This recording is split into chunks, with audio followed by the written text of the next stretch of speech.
sudah jelek karena kreatin saya itu sudah 14,4 waktu itu. Sudah sangat tinggi. Cuma karena fisik saya kuat, saya tidak percaya. Saya pergi ke lab yang satu untuk mungkin salah gitu ya. Ternyata tetap tinggi lab yang lain gitu ya. Pertama ke Paramita itu kalau nggak salah, yang satu lagi ke Ultramedika. Tetap tinggi. Wah, saya sudah gelisah gitu ya. Saya belum beritahu istri saya kalau saya sakit gitu ya. Kalau kreatinnya sudah tinggi, diam aja. Cuma saya memberitahu kepada rekan-rekan saya, hamba Tuhan, yang setiap pagi kita ada persekutuan gitu ya. Kemudian saya mulai cerita, ya. Kemudian yuk kita doakan. Pagi-pagi itu lewat saya Zoom gitu ya, Zoom dengan mereka. Istri saya itu tiba-tiba keluar, ngapain ini kok rame nih? Tumben pagi-pagi pakai Zoom. Kemudian istri saya dengar doakan saya, baru dia kaget gitu ya, baru dia kaget lihat kondisi saya seperti demikian. Ya. Waktu itu saya pikir, saya tahu kalau saya cuci darah karena mami saya dulu meninggal cuci darah 3 bulan kalau nggak salah 3-4 bulan, tak kuat meninggal dunia. Ya. Kemudian saya mulai pikir, wah ini usia saya tidak ini lagi, tidak panjang lagi kelihatannya. Kemudian saya berdoa kepada Tuhan waktu itu Tuhan, cucu saya belum lahir, saya berdoa saya bisa melihat cucu saya akan lahir kira-kira waktu itu perkirakan sekitar Mei akhir atau Juni awal, ya itu saya berdoa ya. Kemudian saya mulai pikir lagi, waduh 6 bulan ya kurang panjang gitu ya. Kemudian saya berdoa gini, Tuhan, pekerjaan saya masih banyak, belum selesai. Pelayanan di GRI, ya, pelayanan pedesaan. Setiap bulan saya pergi keliling ke kota-kota di Jawa Timur itu untuk mengadakan pembinaan rohani bagi hamba Tuhan pedesaan, ya bikin KKR di gereja-gereja desa di mana-mana. Ya. Hampir tiap bulan saya pergi, selalu ambil waktu 1 minggu untuk pergi.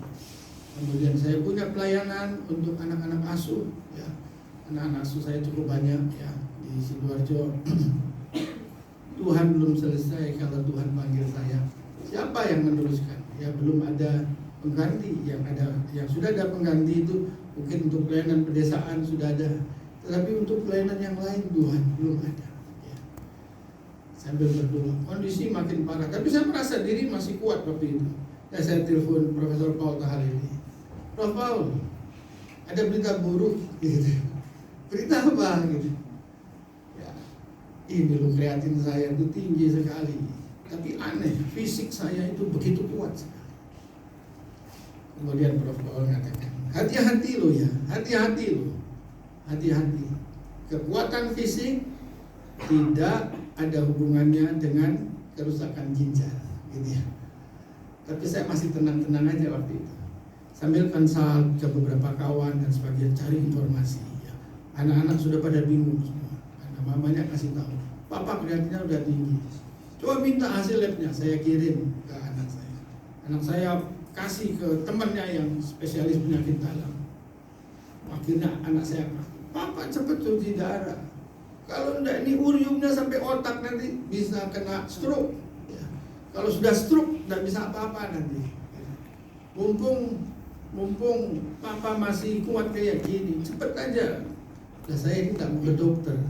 Terus terang aja saya ini dari kecil sampai sekarang itu, sampai sebelum sakit kemarin itu disuntik itu sama dokter itu seumur hidup itu mungkin kira-kira cuma 3 kali gitu ya. Cuma 3 kali, saya jarang sakit ya. 1 kali disuntik waktu saya ada di Shanghai gitu ya. Yang satu lagi waktu ada di Indonesia waktu sakit. Gak pernah suntik. Nah sekarang itu seminggu saya harus cuci darah 2 kali. Disuntik itu 3 kali, tiap kali cuci darah gitu ya. 3 kali cuci darah. Nah ini menjadi sesuatu pengalaman yang begitu memukul saya secara khusus ya. Kenapa Tuhan? Ini menjadi pertanyaan. Sampai akhirnya ayat-ayat firman Tuhan itu masuk satu persatu di dalam pikiran saya waktu saya membaca. Salah satu adalah ayat dari yang ditulis oleh Rasul Paulus kepada jemaat di Korintus, 1 Korintus 12, yang kesimpulannya tadi kita baca. Ayat yang membingungkan. Paulus memberikan satu kesimpulan, sebab jika aku lemah, aku kuat. Jadi ini kesimpulan daripada kalimat-kalimat yang dinyatakan oleh Rasul Paulus di dalam bagian di atasnya.